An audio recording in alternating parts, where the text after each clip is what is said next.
Hello, everybody, and welcome to another episode of Hollywood Kitchen. Today is a really special episode because this week is the week of Clara's birthday, and we are so lucky to have author, biographer, and film preservationist David Stenn here from New York in a rare West Coast appearance to talk about Clara Bow. So thank you, David. And my friend and collaborator, Angie Schneider, who curates the Hollywood Heritage Museum. So thank you for joining us today. Thank you for having me. Yes. And for people watching here on Facebook and elsewhere who don't know much about film history, if you could tell us kind of in a nutshell, who was Clara Bow and why is she still so relevant today? Clara Bow was the most popular movie star of the 1920s in terms of theater attendance, box office grosses, and she represented something new, not only in films, Hollywood films, but in the world, and especially in America, which was the quintessence of the flapper, the liberated woman. People think of the 1960s as the decade of the sexual revolution in America, but it was actually the 1920s. And it was the era when women really emancipated themselves. They'd just been granted the vote. And all of a sudden you had women who were female governor of Texas, female aviatrix who flew across the English Channel, female swimmer, Gertrude Ederle, who swam across the English Channel. So women were doing things that they had, their mothers, grandmothers had never thought they could or would do. And Clara Bow represented the young youth quaking generation. And she became a symbol. They called it because they didn't really have a term for it. And it today, when you call something it means the hot thing of the moment. But back then it meant unique. She had something that you couldn't define. It was sex appeal, but it was more than sex appeal because she appealed to women as much as men. So they called it. And she had it. And there was no one else they called it that they said had that. It was only Clara Bow. Because I feel like today that word is used all the time in Vanity Fair and the trades to describe an up and coming star. Everywhere. It's used everywhere. And it's interesting to see how the term has done a 180. Because like I said before, it went from meaning something completely unique to being the fad of the moment. Like it's the it handbag, it's the it restaurant. But with her, it was something that belonged to her and only her. I still think she is the only person who has ever had it. Many people would agree. So, how did you first discover Clara Bow and her work? You know, you asked me that before we started, and I was trying to think of the answer. I'm not actually sure because I loved silent movies from the time I was a little kid. I loved Lon Chaney first, then Buster Keaton. And I guess I must have just seen her films or the few that you could see, Wings, It, Man Trap, as a really young kid, like 9 or 10, and just fallen in love in the way that people who see her still do. Yeah. And because there was something about her that felt timeless. And Billy Wilder told me, he called it flesh impact. And he said that was his term. And he said flesh impact meant someone who had something that was almost three-dimensional on screen where you felt you could reach out and touch them. And he said the only two people he ever felt had that quality on screen were Clara Bow and Marilyn Monroe. Wow, it's incredible. Well, I feel like it's true. I think today she's more popular than she's been in decades because of that. There's something timeless and ageless and very modern and contemporary about her, even though these movies are almost a century old. Some of them are over a century old, but when you watch them today, she seems very fresh and relatable in ways that many of her contemporaries don't. Well, let's bring this to another question that it's not on this list, but she is having a cultural moment right now between the Taylor Swift song named after her. There's been a ton of her name in the news, and then also the discovery of the pill pounder. Well, the discovery of the Pill Pounder, which is a short film she made when she was 17, among other discoveries. I mean, because when I started writing my book, about 3 or 4 of her films were known to exist. And now it's almost 30 of the 58 she made. So still almost, 2/3 are lost. So, which is completely typical of Yeah. silent film stars. But the Taylor Swift song is really interesting to me because if you listen to that song, actually, she is relating to Clara Bow, and Stevie Nicks is the bridge between them, but it's almost like three people who represent something to the public, and also being judged, being criticized, being compared to your predecessor as a diminishment, which they don't do to men, they only do to women. And so what's interesting about the song is Taylor Swift is relating to Clara Bow. And that keeps her contemporary because she's, like I said before, she's literally still relatable. And Taylor Swift relates to her differently than you or I would, because only someone like Taylor Swift can understand the problems that Clara Bow had as the most famous and infamous woman in America, and who was judged and criticized and treated in a way that men were never treated. It's sort of the downside of all that liberation, right? You get this power, but then the patriarchy has to take it away from you if they can, because you become too powerful. God. Well, I'm really glad though that she is all over the place this year. That is a really terrific thing. It's fantastic, and the fact that her name is known leads people to her work, which is what any great artist leaves us, is their legacy, their work. Absolutely. When I heard about the song, I thought, my God, this is great, because hopefully tons of people, especially young women that follow her, will Google who is Clara Bow, and all of a sudden she will be relevant and hopefully discovered by a lot of new people. I think she is. I think when you go to screenings now, they sell out. The crowd is not just film buffs. It's fascinating to me, and really fulfilling and wonderful that you get people, for a lot of different types of people, for a lot of different types of reasons. Definitely. Angie, how did you first find out about Clara Bow? Good question. I think kind of like David's answer is, you're so fascinated with silent film early on. She just seemed like she was always just there. It's hard to pinpoint the first time. Clara's always kind of been there, and she's always been a long favorite of mine. So I think the first time I saw her on the big screen, I met you in 2000 in New York at the Film Forum on Houston Street. And I was up there for a family event, but also I realized they were showing a Clara Bow double feature at the Film Forum. And I thought, oh, I gotta go to that. And I'd already had your book and you were going to be there. So I think that was the first time I saw her on a huge screen. And you were a new audience. I mean, that was a whole festival of hers that the Film Forum programmed, and you were a 20-something who was discovering her, and that was a whole audience, because that festival, I remember sitting in the audience, and it was comprised of a lot of people like you, and I was fascinated. What are they doing here? And I would try and eavesdrop on their conversations, and all they'd be talking about is where they were going to dinner, where they were going to go for drinks afterwards. So there was nothing revealing about it. And then I realized it's a new generation of people who were raised on music videos. So silent film with musical accompaniment wasn't foreign to them in a way it had been to prior generations, who would look at silent films and say, what is this? I don't understand. And silent film, which had been, by the end of Clara Bow's life, had been considered something sort of laughable, became appreciated all over again for its artistry in a way that it hadn't been.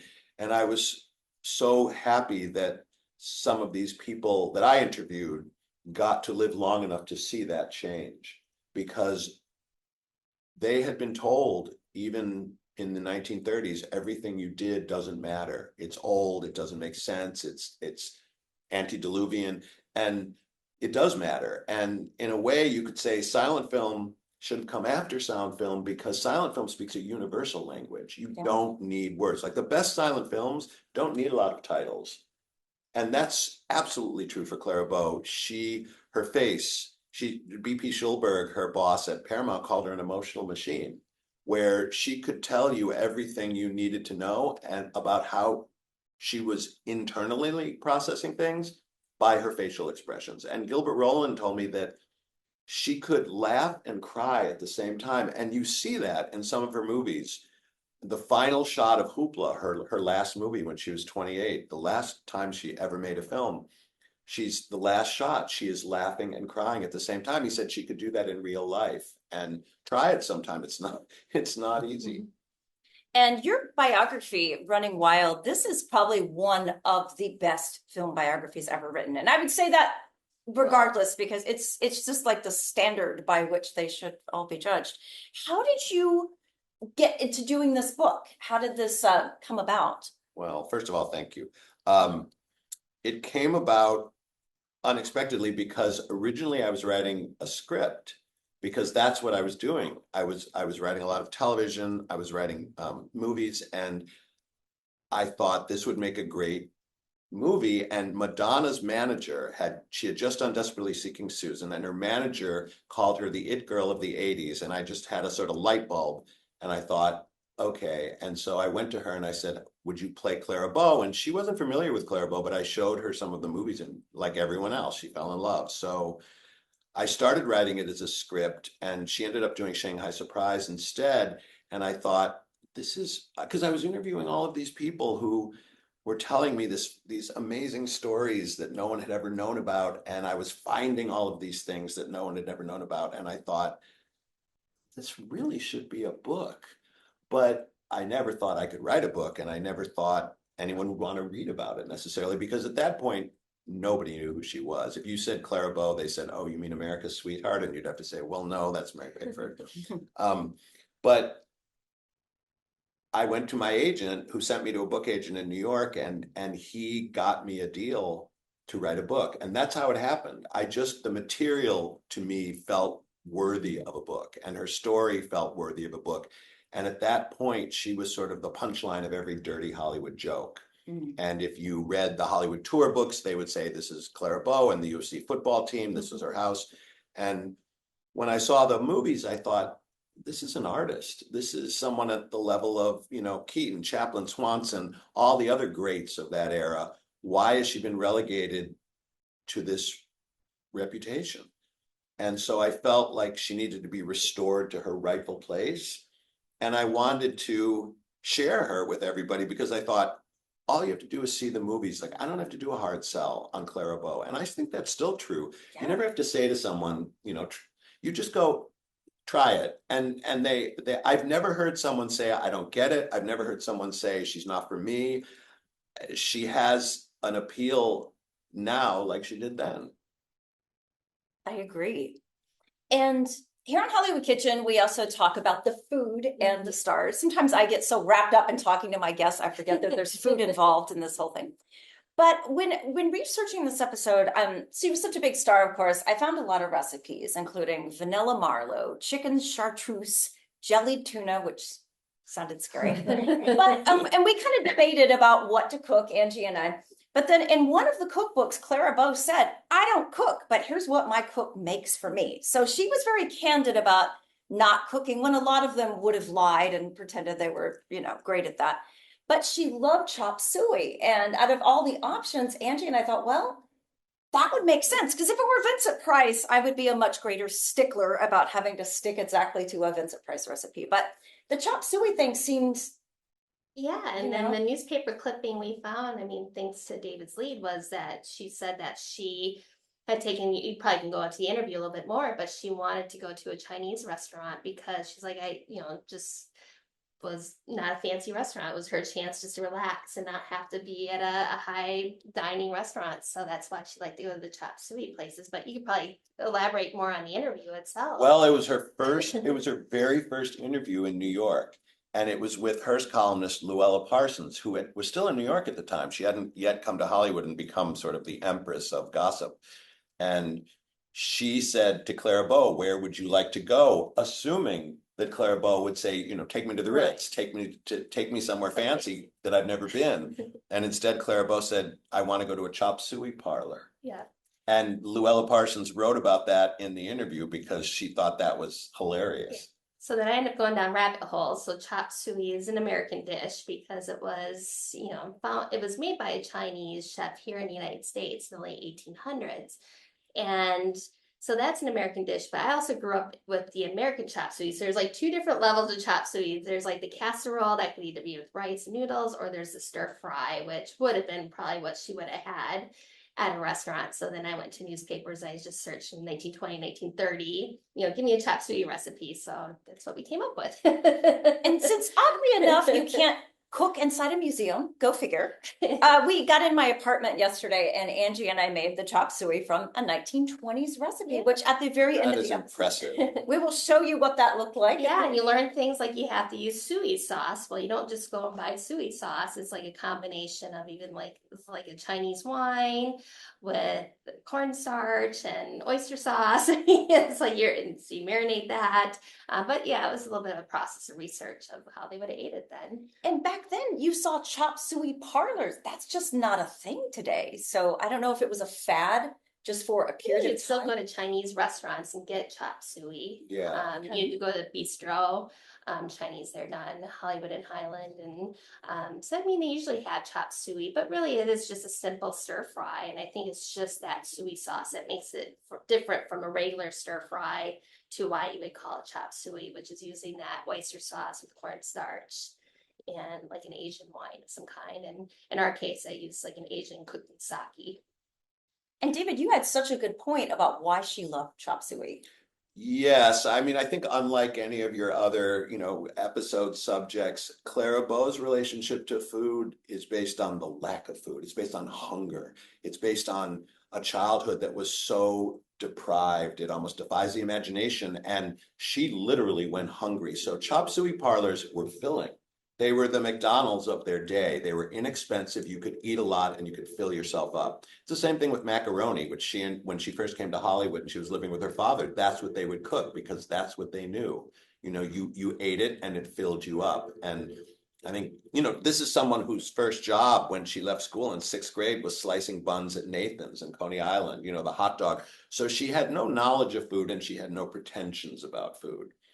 Like anything else, she had no pretensions about anything. But if you had taken her to a fancy restaurant, and it's very similar to the movie It, when she makes William Austin take her to the Ritz, and she has no idea how to behave, and she's made her dress out of she's cut off the sleeves and she's fashioned herself into, and it's again this idea of a girl with luck and pluck and confidence in herself who makes everything happen for her. And I can't overemphasize how revolutionary that would have been to have been a woman her age, an 18, 19, 20-year-old seeing a movie like It and realizing, oh, I don't have to wait for a man to come after me. If I'm interested in a man, I can pursue the man. I don't have to wait. I don't have to sit. I don't have to hope. I can make my destiny. And there's a independence in that represented, like we said before, her generation. So when you said, she let her cook do everything, she did because her cook was instructed to do very simple things because that's what she liked. Very cool. And I wanted to talk to Angie about the It Cafe because right now, by the way, we're sitting in the Hollywood Heritage Museum in the heart of Hollywood. And this is a building Clara was technically in. Yeah. And we've got this great exhibit. So Angie, tell us about the barn and what we can see here. So the barn is the birthplace of Paramount Pictures. And actually, here's a photo of Clara. I'll get the ring light. There's Clara Bow actually working out inside the barn. So once the barn had gone over to the Paramount lot that we know of over on Melrose, it turned into the gym. So it was a Paramount gym where a lot of the actors would work out. Usually it was more the men that actually worked out. Yes. So I think the ladies came in for the photo ops. Physical culture. Yes. It, yeah. So I'm sure that was just a photo op of Clara coming in here. But yeah, so it just shows that she's been in this barn and it makes it was a photo op, but also again, I would point out Gloria Swanson would not have posed for a picture like this. No. I mean, this was, she's doing what the men do. Yeah. Bringing out that it factor in her for sure. And speaking of it. Yeah, so what we current exhibit is kind of out with the stars. And being at Hollywood Heritage is kind of 50-50, half of it's film history, the other half is preservation. So, having the historical district of Hollywood Boulevard. So our current exhibit out with the stars is really related to all the places that the stars would have their nightlife. It was the social media then. Nowadays I can go to TikTok or Instagram, take a photo of myself somewhere, kind of like going with the Llewellyn Parsons. That's how they got seen. They had to go to restaurants. They needed those photo ops. to get into the photo plays. So that was really why a lot of them would go to these nightclubs.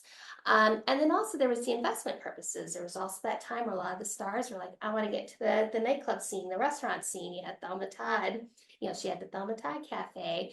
But then, yeah, Clara Bow with Rex. There's one of the menus from the Egg Cafe.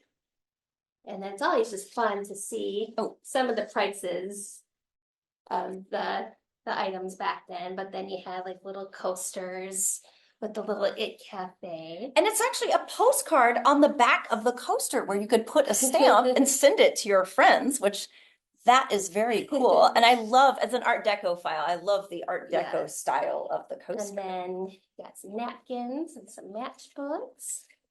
But this is right over on Hollywood Vine, kind of by the Broadway building there.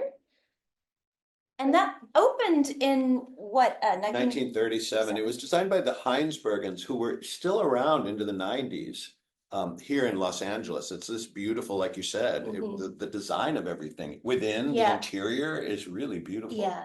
And it was in the Hollywood Plaza Hotel, right? Yeah. So it was a hotel restaurant as well. Exactly. And what prompted Clara to open? Because by 1937, she'd left the screen in what, 33, right? Yeah. Well, she'd had a child in 1934, and then her husband, Rex Bell, who was a cowboy star, was still working. So I believe it was a way of them staying together because they were living on a 250,000 acre ranch in Nevada. So the idea was she had a reason to be down here. And I think it was also a way of promoting his career and giving her something to do as well. Okay. I have some fun prices in there. Yeah, let's look at the prices. I always love looking at that. Like, David, what would you get for lunch if we technically were at the Egg Cafe right now? Very sort of, it has something for everyone here. It truly does.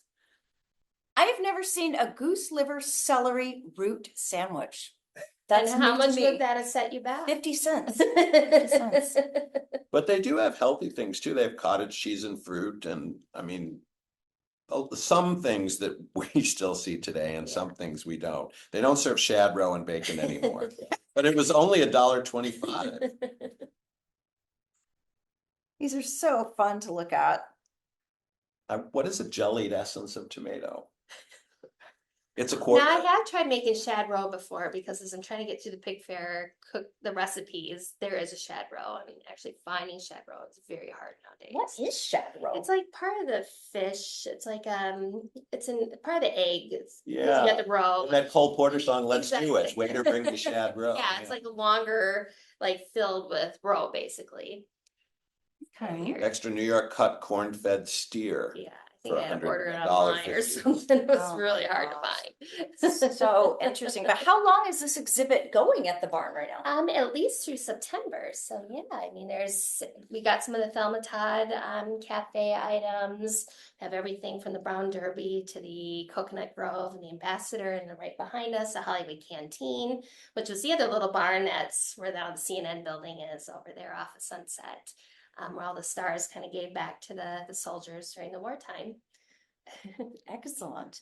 Well, I had another question, David. When we were going to do this episode, I started thinking, like, you always hear, oh, she didn't make it in sound. And I've heard a lot of people say that over the years, both people that were there at the time and different historians. But she made like, what, 11 sound films? Yeah. So that's not someone that didn't make it in sound. Well, she was also the #1 box office draw in America in 1929 when all of her films were sound. So why do people say she didn't make it in sound? That's so ridiculous. There were so many myths about her when I started. I'd mentioned before the USC football team. There was she was the victim of talkies on the level of John Gilbert.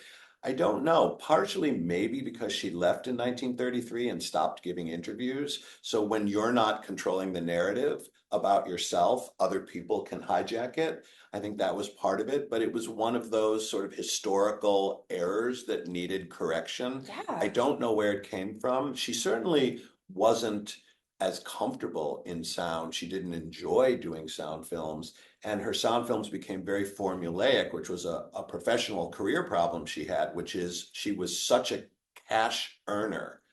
People would go to her movies. It didn't matter what they were. Internally at Paramount, they were called Summer Bow, Winter Bow, Fall Bow, and Spring Bow. They didn't even have titles because the idea was just give us product. So it was short-sighted, and what it meant was she was given untried leading men. She was given, directors who were not top drawer because the studio didn't want to waste talent on someone who didn't need it in order to bring people to the theater. But as a result, her movies became less and less interesting, and she became more disillusioned with them.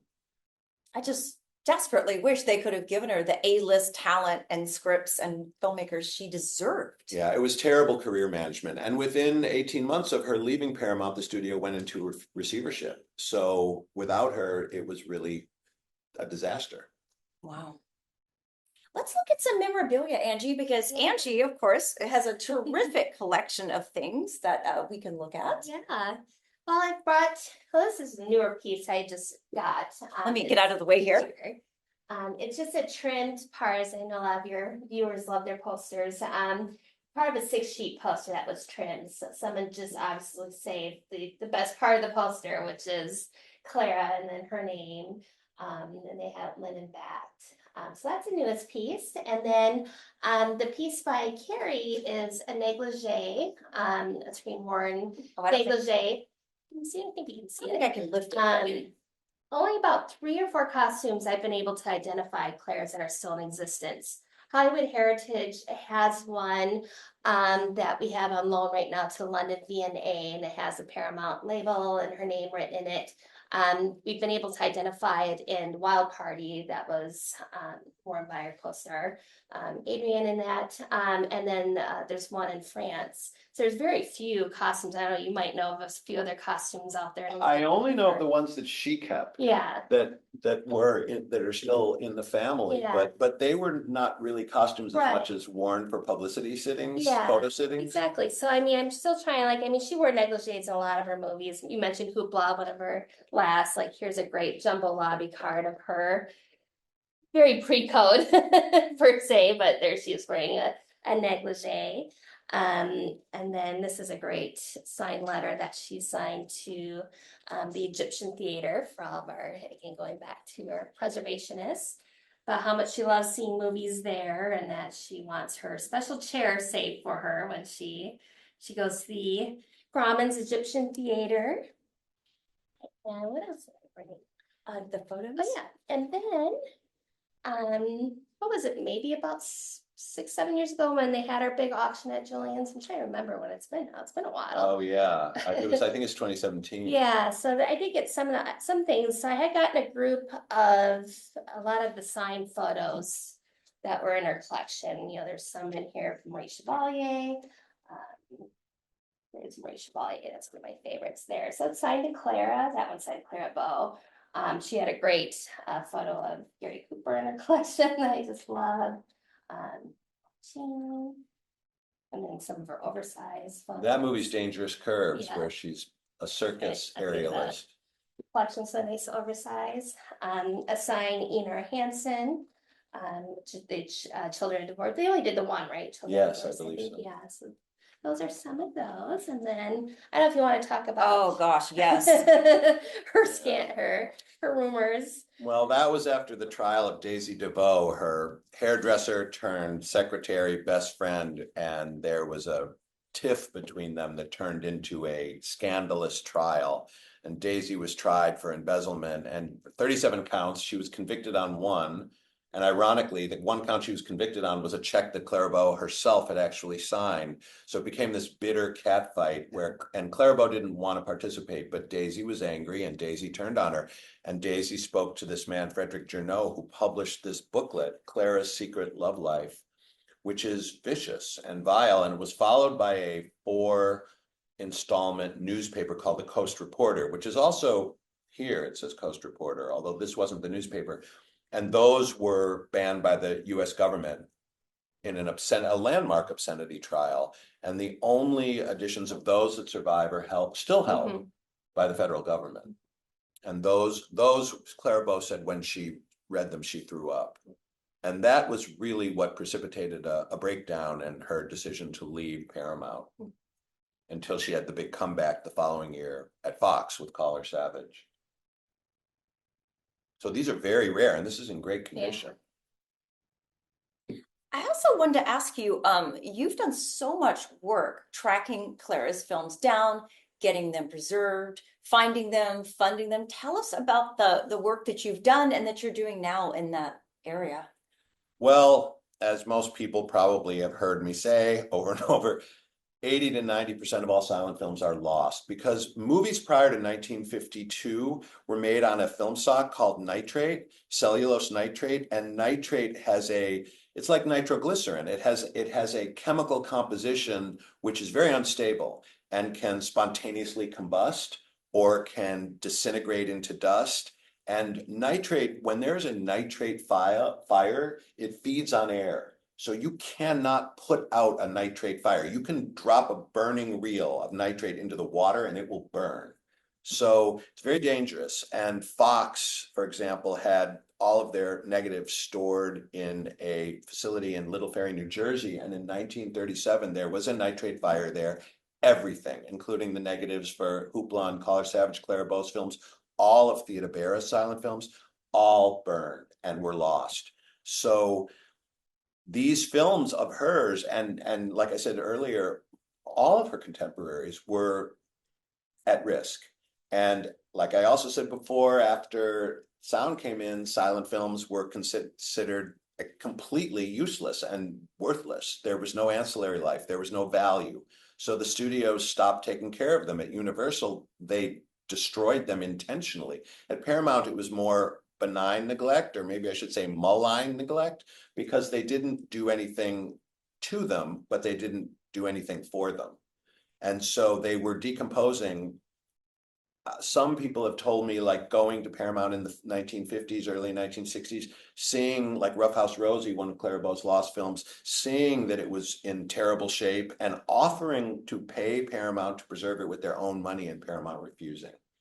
So a lot of her films are lost. And when my book came out, I got a lot of mail saying, nice things about the book and where can I see the movies? And it was like a stake through my heart to have to say to them, well, you can't. And so I thought it's probably my responsibility to try and save what's left and find what's still out there. And so ever since then, I've sort of taken it upon myself to do that. And some of the findings have been very dramatic and some of them have just been undramatic, but it doesn't matter because the point is to find them and preserve them. And we've done that. I mean, anything we know exists now has been preserved. And now new things, like you said before, the pill pounder, for example. Tell us that story. This is a story that you cannot make up. I mean, I got a call last October from someone saying, are you interested in the pill pounder? And I didn't even know about the pill pounder, I'm embarrassed to say, until the internet, because it was a two-reel short comedy that Clara Bow made in New York before she went out to Hollywood. She was 17, and it was not in her filmographies. She never mentioned it. Nobody ever mentioned it to me. So it's not in my original edition of the first edition of the book. And so when someone said, "Are you interested in this?" I said, "Well, yeah, but it's lost." And they said, "Well, no, I have it." And I said, "That's not possible." And I'm so used to hearing that because people will tell me they have things that they end up not having, sometimes sincerely believing they have it, sometimes insincerely believing they have it, but whatever, not having it. So I've learned to say, send me a frame grab. And that way you'll look at the frame from the film and you'll know right away. And so this person said, "Okay, I will." And within 5 minutes, I get an email with a frame grab that I recognized Clara Bow in the pill pounder. And I literally almost fell off my chair because this just doesn't happen. So I called this person who lives in Kansas, and I called him and I said, "Who are you? And how did you find this?" And he said, "Well," I said, "Are you a film collector?" He said, "No." He said, "But I heard about this auction that was happening in Omaha, and I drove there, and they had thousands of reels in the parking lot piled up. And it was the hottest day in Omaha history. Ouch. And I saw at the top of one pile, I saw the label Eve's Leaves, and I recognized that film. It's not a lost film, but he recognized the title, and he said, "So I thought I'd buy that." And the auctioneer said, well, if you want that one, you have to buy the whole pile. And he said, well, how much would that be? And the auctioneer said, $20. So he said, okay, deal. He bought the whole pile. He brought them back to his house. He starts looking through them and he sees the pill pounder. And now, because of the internet, you can just type in pill pounder and it will yield the information. So he typed it in, and because I'm known, I guess, now for being the person that you should call if you find a Clara Bow film, call me. And so it turned up.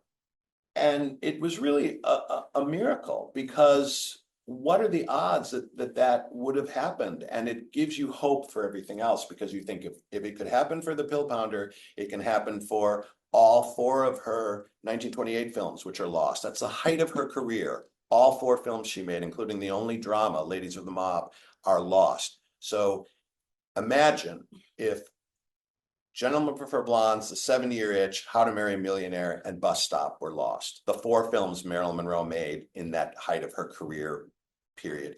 You couldn't look at the career the same way. So that's a huge loss. And I've been finding little pieces of those films, some of them, not all of them, but little pieces. I found a reel of 3 Weekends, one of those 4 1928 lost films. And it was fused. When you opened it, it looked normal, but it had fused together. So I took up pliers and tried to pry it apart, and I couldn't. It was just breaking off. And I said to the people at the UCLA Film Archive, who are just heroic about saving film, as is the Library of Congress, as is George Eastman House in Rochester, New York. And I said, how much earlier would this have been salvageable? And they said 6 months. So, that's where your heart just breaks. But then it's counteracted by the pill pounder. Yeah. And I was lucky enough to be at the San Francisco Silent Film Festival a few months back, and they had the premiere of the pill pounder. They did, and it looked absolutely fantastic. I mean, it is just a miracle that film survived the way it is. And it's not complete. There were some trims made because it was, like I said earlier, they were making fun of these silent films in the early 1960s. So they were cutting them up and they were adding soundtracks, like sarcastic soundtracks, like, look at these crazy people. But we're still looking for those trims, because this buyer, this collector, he found in that pile he bought, there were other cans with trims from other comedies from that same year by that same comedian, Charlie Murray. So we're hoping those turn up. And Alexander Payne, the director, he lives sometimes in Omaha. So he called me, he said, I'm on it. Like, we're asking everyone here. So we're still looking for them. And what you saw, I consider the beta version, because we're hoping that the entire thing turns up. But even what we have, which is a little over half, it still gives you an idea, and it's fun, right? Yeah, and it got such a great response. They played an encore performance of it, so I sat through it both times. Yeah.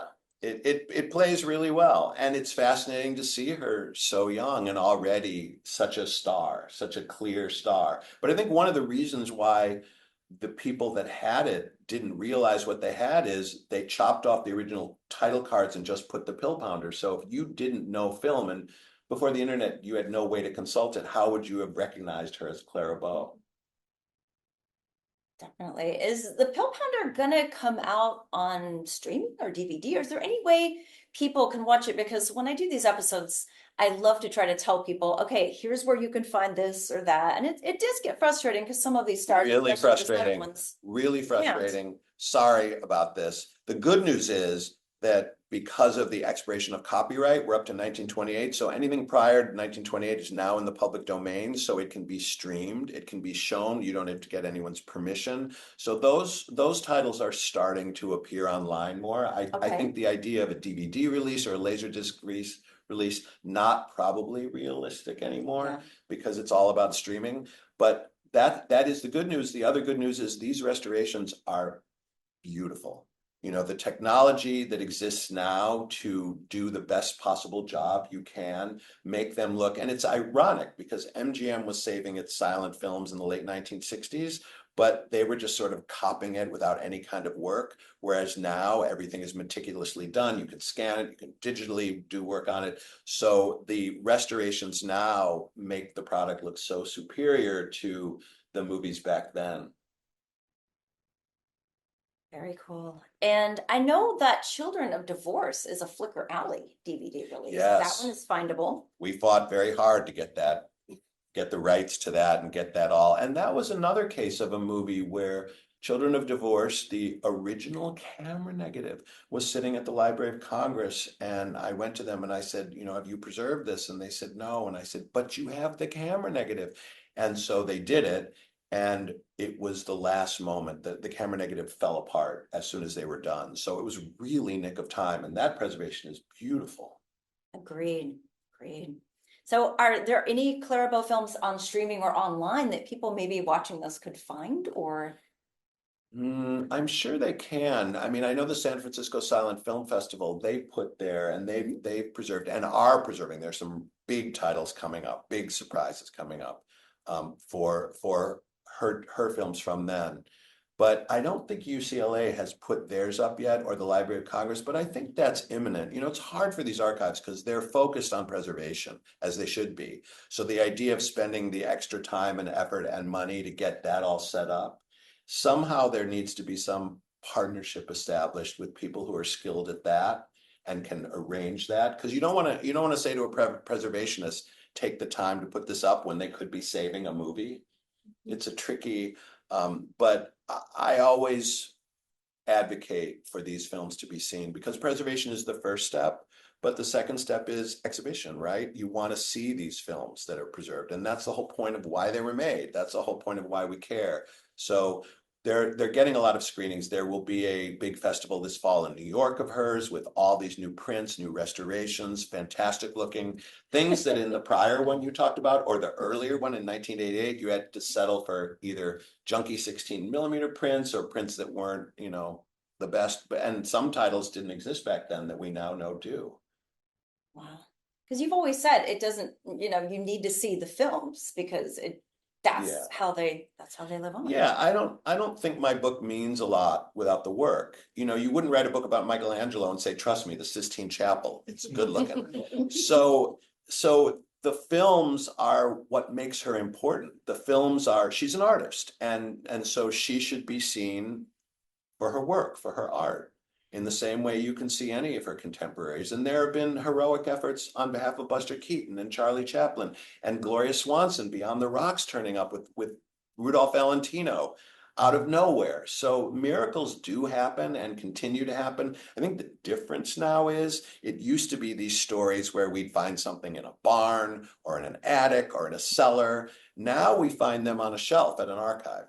They're hiding in plain sight. They're mislabeled. They're not properly cataloged. The databases go back decades. And so you open cans that are labeled one thing and it turns out to be something else. And that is starting to happen now. And so I'm hoping that some of these films are out there, that the odds of those 1928 films surviving are low. There, David Pierce, who's a very prominent film historian, he wrote a fascinating piece, an article on why films from 1928, the last year that silent film really reigned supreme, are more lost than any other year prior to it. Why do more films survive from 1920 than 1928? And it has a lot to do with how many prints were manufactured by Paramount. Specifically, I'm talking about Paramount and all of these other factors. But it's really frustrating because 1928 was the apogee of silent film. It was the year when more masterpieces were made than any other year. There are so many, and many of them survived. The Museum of Modern Art just did a restoration of The Wind with Lillian Gish, and you watch it, and it is just incredible as a film. It looks great now too, again, but just as a film. And that's one of those examples I was talking about before of films that don't need words. There, you forget you're not hearing dialogue because you're so wrapped up. It's a much more, for me, intense experience because you're not only caught up in what they're doing, but you're caught up in manufacturing for yourself, imagining what they're feeling and thinking. And it's, to me, that's more immersive. Maybe that's why I love silent film so much. It's a deeper experience. And so when you see a great silent film, you're much more caught up in it. And I think you were mentioning before about, Clara Bow and the rumors about her not surviving talkies. The poster boy of talkie failure is John Gilbert, right? And I feel like people say, why was it his voice? What is his, or they'll say, but I've heard his voice, it's not so bad. And they're right. But what they don't understand is, how can you fulfill 100 million different expectations? Because that's how many people were going to the movies every week. And every single one of those people imagined what you sounded like. And all of a sudden, you don't sound like what they imagine. You sound like how you sound. And maybe they like it and maybe they don't. And a lot of the reviews of Clara Bow's talkies, they would say, well, her voice isn't great, but it's not bad. It's fine. But it feels extraneous, like you don't need it.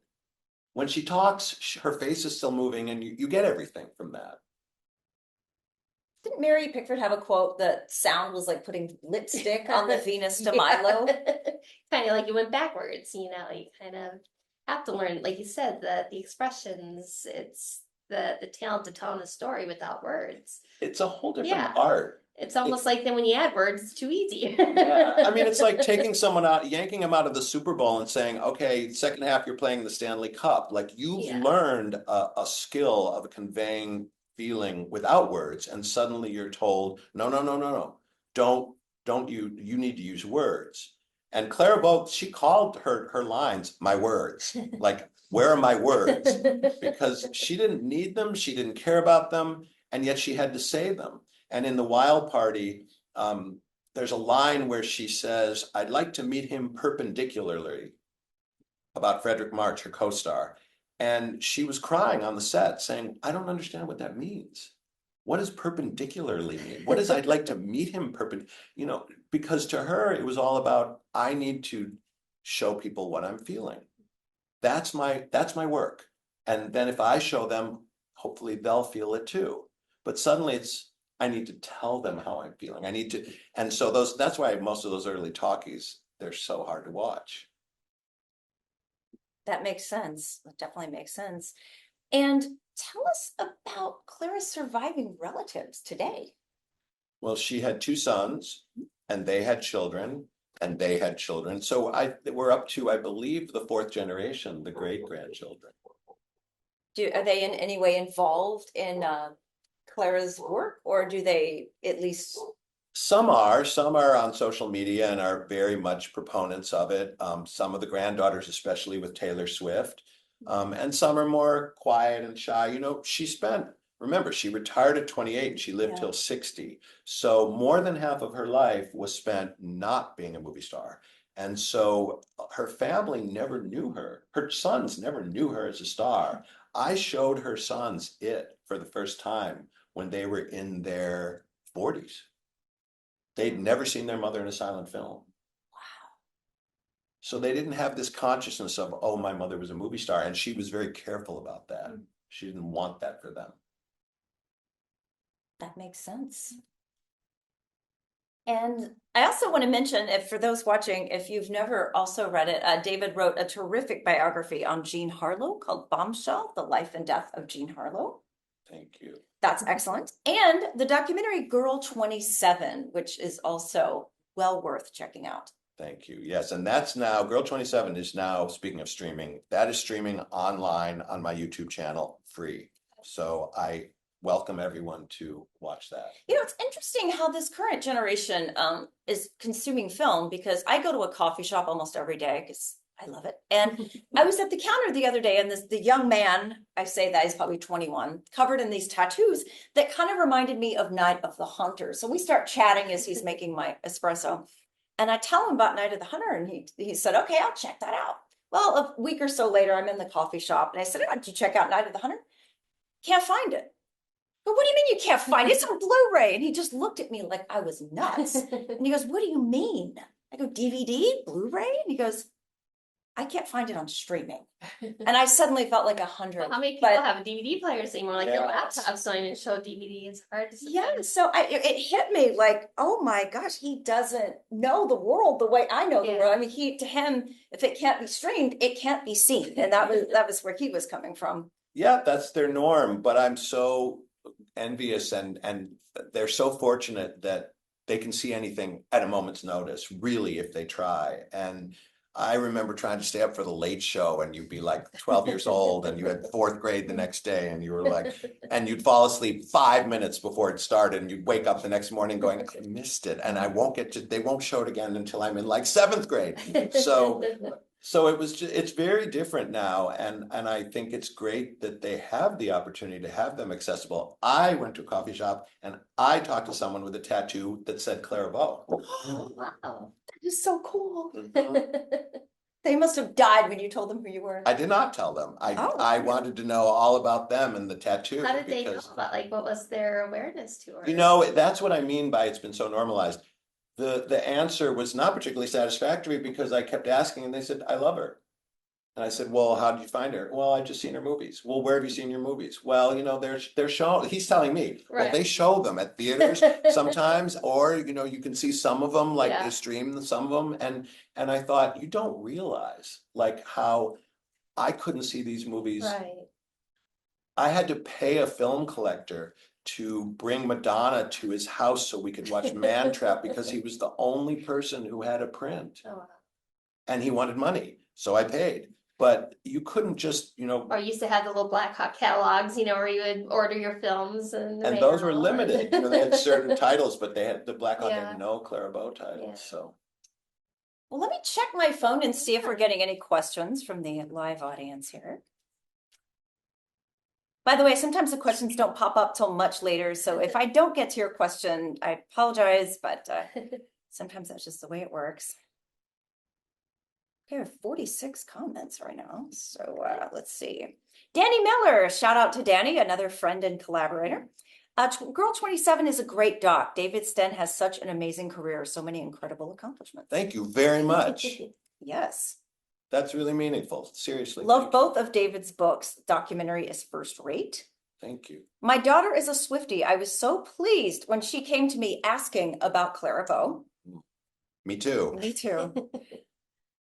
This is fantastic. I recently brought Children of Divorce. Looking forward to watching it, especially right now. That is the only drama that Clara Bow did at Paramount, and it wasn't a starring vehicle for her. It was also with Esther Ross and Gary Cooper, but besides Ladies of the Mob. And that is really interesting to see because it's very atypical, the role she's in. Monique, my friend in Amsterdam, wants to know, are her children still alive, her sons? Unfortunately not. One is, George just turned 86. He's her youngest son, but her older son, Rex Jr., he died in 2011, and he was a wonderful, wonderful person. He was the district attorney of Las Vegas, Clark County, Nevada, and he looked very much like his father. He was 6'5", and he had custom, because his feet were so large, he had custom cowboy boots, which made him about 6'7". And George, his brother, looks just like a Bow. He's 5'8", and he has big brown eyes, just like his mother. So Rex had blue eyes, and so to see them together when in photos and when Rex was still alive, it was really. And Rex made my book possible. He really did, because it took me a long time to meet him, because he was so burned by what he was reading about his mother as an adult, and he had just been reelected to his second term by a landslide, and he finally agreed to meet me, and he said, I only have 15 minutes for you. And I thought, what can I do? What can I do to get him to, I'm 25 years old. I've never written a book. What can I do?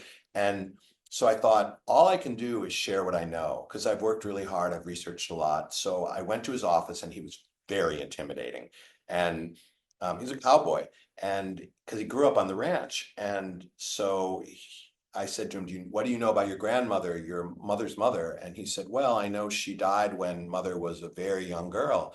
And I said, no, actually, she died when your mother was 17 on January 5th, 1923. Would you like to see her death certificate? And it was like the whole tone of the room changed, because he kind of looked at me and said, yeah, I'd like to see it. And then we started talking, and I was telling him what he didn't know. And as a result of that, he allowed me unrestricted access to her psychiatric records, her financial records, her studio records, all of the things she had saved, because she had written, when people would ask for interviews late in her life, she would write back and say, I'm sorry, I'm not interested. And also, I have no photos or nothing. I've kept nothing.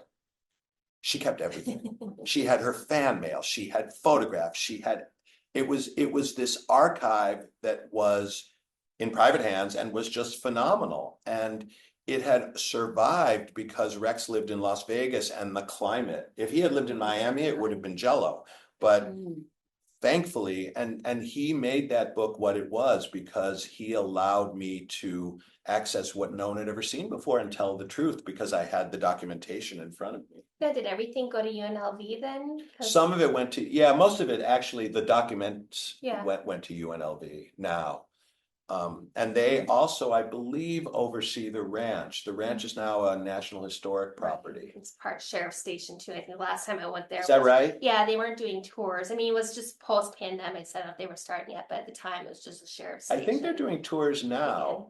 Again, and it's worth seeing. I mean, it's a tiny town still. Yeah. Harry Reid, the late senator, was from there as well. But the house was in the middle of nowhere at the time. I mean, this beautiful custom ranch, Spanish ranch house with this amazing amount of acreage.